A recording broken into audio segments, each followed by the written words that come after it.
What up, y'all? This is your boy, Mr. Downtown Ray Melo, and you're listening to the Entertainment Report for Monday, May 11th, 2015, delivering some major stories and trends going on in the world of entertainment and beyond. You can follow the show on Facebook or on Twitter, facebook.com/The Entertainment Report with Ray Melo, that's RAYMELO, or on Twitter at The Enter Report. You can listen to the show anytime you want on iHeartRadio. Just go to iHeart.com, search for The Entertainment Report, and it'll take you to the page. Hopefully everybody had a great Mother's Day weekend. Fox revealed Monday morning that American Idol will be returning for one last gap next year, concluding its run with the 15th season. On a conference call with reporters, Fox TV Group co-chairman and CEO Gary Newman said making the call was a tough one. He said it was not an easy decision, calling Idol a vital part of Fox's success in the new millennium. Because of how much the singing show means to the network, Newman is pleased with how it's coming to an end in advance as opposed to a more sudden cancellation. He said, "We really want to do it in a way that's felt special and celebratory," adding that they've never really considered moving it back to the summer. The right way to send this show out is in the time period it had for the last few years. Co-chairman and CEO Dana Walden added that there is, quote, a lot of enthusiasm around former judges and contestants making appearances next year, though it's too early for any announcements. She said of Simon Cowell, Paula Abdul, and Randy Jackson, "We'd welcome any of them back." She and Newman are currently having conversations with producers about anything that would be, quote, celebratory or nostalgic. However, detailed conversations with production companies Fremantle and 19 Television about the future of the brand and franchise have yet to take place. Newman said that story remains to be written. The executives also elaborated on Idol's format in its final year. He added that the show will have a similar structure to its current run, beginning with a separate performance and results show on Wednesdays and Thursdays in January, eventually moving to a Thursday standalone combined show. Additionally, Newman insisted that he, quote, wouldn't even make the proclamation that Fox is out of the singing competition business, despite making decisions to wrap Idol not long after X Factor limped off the air. Among other high-profile programming moves was the addition of the TV remake of Steven Spielberg's Minority Report movie, which scored the plum 10 p.m. slot after Fox's Batman prequel Gotham on Monday nights. And Fox's Savior series Empire will return early to the schedule, with more episodes as The Wrap previously reported. The popular Lee Daniels soap will pair with Ton Harthan's Rosewood on Wednesday nights. DC Comics' devilish supernatural adaptation Lucifer and Howard Gordon and Rand Ravage's modern twist on the Mary Shelley classic with the Frankenstein Code are also among the new series picked up on Fox's 2015-2016 season schedule. Meanwhile, the network's most anticipated new series, the six-episode return of The X-Files, with original stars David Duchovny and Gillian Anderson, is set for a January bout. The network is front-loading its new series in the fall, debuting all of them Monday through Wednesday, with Tuesdays set to feature all new programming. New Girl will return Tuesdays in January to allow the series a nearly uninterrupted run for its fifth season. Fox is sticking with comedy to kick off Tuesdays in the fall. Shockingly, Bachelor John Stamos with the news that he is not just a father and grandfather, while Rob Lowe's TV lawyer heads home to butt heads with his brother Fred Savage's real lawyer in The Grinder. Then Ryan Murphy, Brad Falchuk, and Ian Brennan reunite with Glee star Leah Michele for the new comedy mystery horror anthology series Scream Queens. The network's existing series Sleepy Hollow joins Bones on Thursdays. Comedies waiting in the wing for 2016 include Border Town from Family Guy's Mark Henteman and Seth MacFarlane, and the ensemble comedy The Guide to Surviving Life, starring Jack Cutmore Scott. The network announced it's also going to put on live a 3-hour production of Grease Live starring Gillian Huff and Vanessa Hudgens, scheduled for Sunday, January 31st, 2016. Academy Award-winning actor Morgan Freeman thinks marijuana should be legalized, quote, across the board, and is very candid about his own use of the drug. He quotes by saying, "I'll eat it, drink it, smoke it, snort it." The veteran actor who stars alongside Diane Keaton in his latest film, Five Flights Up, opened up about position on marijuana in a Daily Beast interview that started getting noticed on Monday. Freeman said, my first wife got me into it many years ago. How do I take it? However it comes. I'll eat it, I'll drink it, smoke it, snort it. This movement is really a long time coming, and it's getting legs, longer legs. He also added, now the thrust is understanding that alcohol has no real medicinal use. Maybe if you have one drink, it'll quiet you down, but two or three and you're fucked. Freeman said when listing marijuana's proven health benefits, legalize it across the board. Marijuana has many useful uses. I have fibromyalgia pain in this arm, and the only thing that offers any relief is marijuana, Morgan said. They're talking about kids who have grand mal seizures, and they discovered that marijuana eases that down to where these children can have a life. Freeman's personal pain stems from a car accident in Mississippi 7 years ago when his left shoulder, arm, and elbow were shattered. Despite efforts from doctors to repair the nerves in his arm, he hasn't regained the full use of his left hand and wears a yellow compressor glove to prevent blood pooling.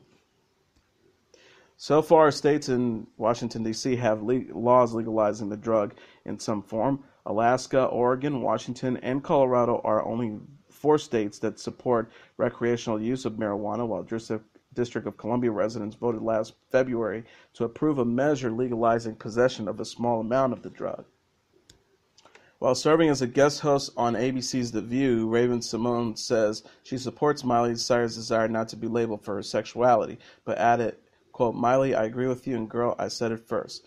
Symoné was filling in for Whoopi Goldberg, who was dealing with the family issue when Cyrus' recent interview in which she said she has been in a relationship with both men and women but does not want to be labeled gay or straight came up. Symoné said, I think I've heard that somewhere. She then played a clip from a 2014 interview she did with Oprah Winfrey in which she said, quote, I don't want to be labeled gay. I want to be labeled a human who loves humans. I'm tired of being labeled. I'm an American. I'm not an African American. I'm an American. Symoné said of the backlash she received after the interview, they thought I said I wasn't black and I didn't want to be labeled. Miley, I agree. We should not be labeled because it creates tensions between people and you feel like you can look down. Like that's the type of person, like this type of person, and this is how I should feel about you.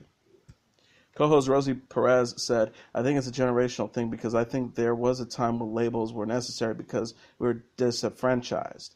She also added, we were ostracized from the conversation, so to put ourselves into the conversation, to take our seat at the table, there was a need to say, wait a minute, I am this, I am not ashamed of it, and I am going to speak out. Whitney Houston's mother, Sissy, doesn't think people treated the superstar singer very nice before she died 3 years ago. In the same Entertainment Tonight interview during which Sissy said granddaughter Bobby Christina Brown is, quote, not progressing at all, Sissy reflects on Whitney's life and tragic death. Sissy told E.T. correspondent Kevin Frazier, this business is really bad, you know what I'm saying? But she did the best she could. Whitney was a very soft and easy person. She was kind. She was free-hearted, all that, and sometimes people didn't treat her nice. Sissy suggested she consider her daughter's ex-husband, Bobby Brown, to be one of those people. She also added, my baby tried, she did, she just had the wrong partner, you know. Bobby, who's shared co-guardianship of his daughter with her aunt Pat Houston, recently told his fans during a Texas concert that Bobby Christina was awake. Sissy quickly issued a contradictory statement saying that her granddaughter had suffered global irreversible brain damage. Houston said in her most recent interview, she's not gone yet, but whatever the Lord decides, I'm ready for her, because I have nothing to do with that. That's his job, it's his territory, and I understand it. The series finale of ABC's Revenge enjoyed a modest rating bump on Sunday night, yielding the best performance in the key demo for the series since November and helped to push the network to a win for the night, according to preliminary numbers. ABC took first place in the 1849 demographic, most important to advertisers, averaging a 1.5 rating out of 5 shares in the demo for the night, and took second place in total viewers with 5.4 million viewers. America's Funniest Home Videos at 7 p.m. drew a 1.4 out of 6 with 5.9 million total viewers, while the 2-hour season finale of Once Upon a Time, the following hour drew a 1.7 out of 6 with 5.4 million total viewers. Revenge's swan song at 10 drew a 1.3 out of 4, an 8% bump over the previous week and its best performance since November 16, and took in 4.8 million total viewers. CBS was second in the demo, but first in total viewers with 1.1 out of 4 and 8.2 million. 60 Minutes at 7 jumped 22% from last week for a 1.14 with 8.4 million total viewers. With a special edition of 60 Minutes, the following hour posted a 1.2 out of 4 with 8.8 million total viewers. At 9 p.m., the season finale of The Good Wife surged 33% in the demo from last week for a 1.2 out of 4 and drew 9.2 million total viewers, an 11% jump over last week. At 10, Battle Creek posted a 0.8 out of 3 with 6.4 million total viewers. Fox came in third in the demo and fourth in total viewers with a 1.0 and 2.3 million. Following repeats of The Simpsons and Bob's Burgers, a new Simpson at 8 drew a 1.2 out of 4 with 2.8 million viewers, while Brooklyn Nine-Nine at 8:30 also had a 1.2 out of 4 and had 2.6 million total viewers. After a Family Guy repeat, a new Bob's Burger at 9:30 posted a 1.2 out of 3 with 2.5 million total viewers. While NBC's numbers are approximately due to overrun from the Players' Championship, the network currently holds fourth place in the demo with a 0.9 out of 3 and third in total viewers with 4.6 million. A.D. The Bible Continues at 9 drew a 0.9 out of 3 with 4.5 million total viewers. American Odyssey at 10 at a 0.5 out of 2 with 2.7 million total viewers. Ryan Reynolds and Deadpool had a very special message for all the mothers of the world. The movie star, who's currently shooting a movie based on the Marvel Comics character, tweeted a Mother's Day photo of himself in costume delivering a baby. The caption read in a reference for the first time the character was published in a comic book, Deadpool, a motherfucker since 1991. Reynolds also put his softer side on display, tweeting a photo of himself with his mother, Tammy. The caption for that photo read, "Got pretty lucky in the mom lottery. This amazing lady knows how to raise 4 boys. She also knows advanced Krav Maga." Tim Miller has directed Deadpool, which finds Reynolds playing an assassin who undergoes a procedure to cure his cancer that leaves him twisted, scarred, and superpowered, and glib, very glib. From a music fan point of view, was there any really need for Faith No More to get back together after nearly 20 years away? The band's cast of eclectic rock and roll innovators had a good run, yielding 6 albums, several of which qualify as classic. Faith No More's primary members moved on and branched out too and seemed perfectly fine with it. Keyboardist Rodney Bottum co-founded the affable indie pop band Imperial Teen. Bassist Billy Gould became CEO of Cool Arrow Records and worked as a journeyman musician. Drummer Mike Borden has a solid gig as drummer in Ozzy Osbourne's band. Guitarist Jim Martin was and still is by all accounts happily growing giant pumpkins in the Bay Area. Singer Mike Patton, meanwhile, has metamorphosized from that strange guy in Faith No More and Mr. Bungle into an experimental music renaissance man. He has collaborated with John Zorn, formed such wildly dissimilar outfits as Fantomas, Peeping Tom, and Tomahawk, composed film scores, recorded solo albums, created IPEC Records, one of the coolest American labels in the last 2 decades. Faith No More's 2009 reunion was a delight for many, but its members, who included John Hudson, reprised his late 90s role as guitarist, were inevitably smart enough not to overstay their welcome. Without new material, it's easy to become a perennial cabaret act, and performing epic and We Care a Lot at casinos and state fairs wouldn't benefit a band of mavericks and risk takers. If they were to make new music, the challenge would be to bring the same ambition and fire that fueled 1989's breakthrough The Real Thing, 1992's Darling Angel Dust, and 1997's Swan Song Album of the Year. What makes Sol Invictus, Faith No More's first album in 18 years, so extraordinary is not only how comfortably it fits into the band's discography, but it also how economical it is. So many veteran bands overcompensate on records, but Sol Invictus clocks in at a charming 39 minutes. It's lean and to the point, taking listeners deep into Faith No More's twisted world, and it doesn't let up. Its playfulness and aggression intermingles to the point where it's hard to tell the two approaches apart.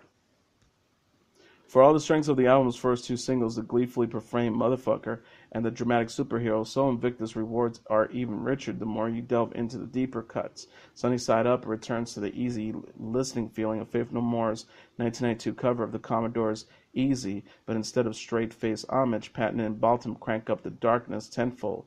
In the process, the song is transformed into a bleak character sketch, with Hudson's funk guitar adding dry humor. The angst of separation anxiety will have many thinking of midlife crisis, arguably Faith No More's greatest composition, but it creeps along in even more deranged fashion, with Hudson in gold repeating a hypnotic riff pattern as Patton, the Mel Blanc of rock musicians, snarls menacingly. Faith No More's heavy metal roots are on full display in the roaring Cone of Shame, while Rise of the Fall contrasts a Kurt Vile, skewed arrangement and an earthworm of melodica hooks with Bourdain's thunderous martial beats. Black Friday is the strangest departure of Sol Invictus, as it alternates between upbeat acoustic guitar and an explosion of fury and distortion that echoes the Pixies. On the other hand, Matador bursts with cinematic grandeur. The entire band rises on the occasion, from Patton's powerhouse performance to Bourdain's tribal thuds. It's a wonderful climax to an album that honestly has no business being as memorable and exhilarating as it is. Bill Simmons and ESPN's divorce was inevitable, as the star commentator developed an, quote, entitlement that rubbed management and producers the wrong way. According to a Weekend Vanity Fair piece, Benny and ESPN's Brittle, Connecticut headquarters thought Simmons, who ran his Grantland website from Los Angeles, had a sense that the rules didn't apply to him and overestimated that his brand was indispensable to ESPN. The piece reported that John Skipper, ESPN's president, was Simmons' guardian before he became president. But that all changed when he got the top spot in 2011, and Simmons was left to, quote, fend for himself among the group troops in Bristol. Things got worse when Simmons was suspended in 2014 for calling NFL Commissioner Roger Goodell a liar during the Ray Rice domestic abuse controversy. Looking at his first post-suspension paycheck, Simmons was presently surprised to see he wasn't docked pay. He thought that ESPN's olive branch was ESPN's olive branch to him, and the suspension was more for show. Simmons was wrong, as his paycheck before Christmas was missing 2 weeks of salary. James Andrew Melo reported Simmons had had enough. The chances of him staying at ESPN from that point onward became less and less probable. The piece went on to drop the veil on Simmons' clash with the network's NBA game producers. He felt the network's halftime show he was part of was too short and complained about pre- and post-game shows going up against games on competing networks, which was, quote, suicidal programming to Simmons. Unfortunately, there was no real negotiation between ESPN and Simmons, and both sides retreated to their corners until ESPN's president announced he wouldn't re-sign Simmons on Friday. As reported previously, Simmons won't lack for suitors. 5 possible destinations for him are Fox Sport, Yahoo, CNN, Vice, and his own network. ESPN didn't immediately respond to the rap's request for comment on the Vanity Fair story. The 58th Annual Grammy Awards will air on CBS on February 15, 2016. The network and the Recording Academy announced on Monday.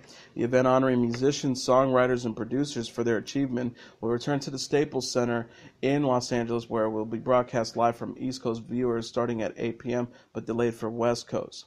This year's broadcast pulled in 25.3 million viewers, marking a 6-year low for the ceremony, which featured performances from AC/DC, Tom Jones, and Pharrell. Sam Smith was the biggest winner of the night with 4 gramophone trophies, while Pharrell took home multiples, as well as Beck, who won Album of the Year, announced that triggered another memorable outburst from Kanye West. In a related story, Kanye West came out of his courtside seats where he was sitting from the Chicago Bulls versus Cleveland Cavaliers playoff game in Chicago last night to perform All Day, a single off his upcoming album Swish. What's curious is we don't know if this was really West winging the moment or if it was planned somehow. But on the flip side, the Bulls posted a statement along the video on their Twitter that this was actually planned. Elizabeth Wilson, who played Dustin Hoffman's mother in The Graduate and won a Tony Award in 1972, has died at the age of 94. Wilson's friend Elizabeth Morton confirmed her death to the New York Times. Wilson's first role was an uncredited appearance in Alfred Hitchcock's Notorious. She would later receive a proper credit for Hitchcock as Helen Carter in the 1963 thriller The Birds. In an interview with the Hartford Courant last year, Wilson recalled how a bird actually flew in her back on her first day on set. She said, "When I told Mr. Hitchcock, he said, I am not at all surprised." 4 years later, she would co-star in The Graduate, the first of 4 films she would make with director Mike Nichols. The late director also cast her in his 1973 Broadway revival of Uncle Vanna. Other most notable roles include 9 to 5, The Addams Family, and Quiz Show. Her last on-screen appearance came in 2012, Hyde Park on Hudson, where she played the mother of Franklin Delano Roosevelt. Wilson was 94 years old. Actor Owen Wilson may be a man of many words in real life, but the characters he's played on screen all seem to gravitate towards one. Wow. YouTube user Owen Energy Studios, which unsurprisingly given the name is an account dedicated to Wilson, has cataloged every time Wilson uttered the word wow in his films. Animated characters are excluded, but everything from Wedding Crashers to the derogingly limited to Zoolander feature prominently in the montage. And if Wilson were to watch it himself, he'll probably have one word to say about it. Cool. He might say, okay, probably wow. And finally, Marvel's The Avengers Age of Ultron again dominated the North American box office, retaining its #1 status and powering to $77.2 million, the second largest second-week haul in history. That left runner-up Hot Pursuit, the Reese Witherspoon Sofia Vergara comedy, that viewed with a soft $13.3 million, and the rest of the field in a different galaxy. But for the second consecutive week, Disney's superhero sequel came up short of The Avengers in the record books, this time by plenty. The 2012 original cruised to $103 million in its second week after roaring to a best-ever $207.4 million opening weekend. So the encore performance by Age of Ultron under the $85 million projections of Disney and most analysts was a full 25% less than the original second week outing. The Avengers fell off 50% from its first weekend and its second go-around, and the Age of Ultron total is 60% off from its debut. While it's not clear that Age of Ultron won't match the Avengers at the domestic box office, its total is $312.8 million compared to the first film, $373 million two-week haul. It's outpacing with its foreign audiences. Age of Ultron brought in another $68 million from overseas this weekend, raising its international total to $562 million, roughly 20% ahead of the Avengers at a similar stage, and its global total of $875 million. Foreign returns now comprise roughly 70% of most blockbuster worldwide grosses, so that makes it probable the superhero sequel will eventually top the $1.5 billion mark than the original took in, especially since it opens in China on Tuesday. That would make it the #3 on the list of all-time top-grossing movies worldwide, behind only Avatar, $2.8 billion, and Titanic, $2.2 billion. MGM and Warner Bros. New Line had hoped for more from Hot Pursuit, particularly since it was Mother's Day weekend and the PG-13 comedy directed by Annie Fletcher was aimed directly at women. With bad reviews, it at bleak 6% positive on Rotten Tomatoes, seemed to have taken a toll. The audience, which was 62% female, was in tune with the critics and gave it a limp C+ cinema score. Lionsgate, The Age of Adeline, Universal's Furious 7, and Sony's Paul Blart Mall Cop 2 were all grouped next at a little over $5 million each. Ex Machina, the R-rated sci-fi tale, expanded by 732 locations for its widest run yet and brought in $3.4 million from 2004 theaters for sixth place. It's up to $15.7 million after 5 weeks domestically for A24. DreamWorks' Animation Home made $3 million. The Weinstein Company's The Woman in Gold made in $1.6 million, Disney Cinderella $1.5 million, and the Universal teen horror tale Unfriended made $1.4 million, rounding out the top 10. The overall box office was a little under the comparable frame last year when Neighbors debuted with $49 million for Universal. For the year, though, 2015 is running more than 6% ahead of last year. And that is your entertainment report for Monday, May 11, 2015. I'm your host, Mr. Downtown Ray Melo. I'll be back tomorrow to deliver some of the major stories and trends going on in the world of entertainment and beyond. You can follow the show on Facebook or on Twitter, facebook.com/The Entertainment Report with Ray Melo, that's RAYMELO, or on Twitter at The Enter Report. You can listen to this episode or any previous episodes of the show anytime you want on iHeartRadio. Just go to iHeart.com, search for The Entertainment Report, and it'll take you to the page. Have a great day, everybody. I will see you again tomorrow. Bye.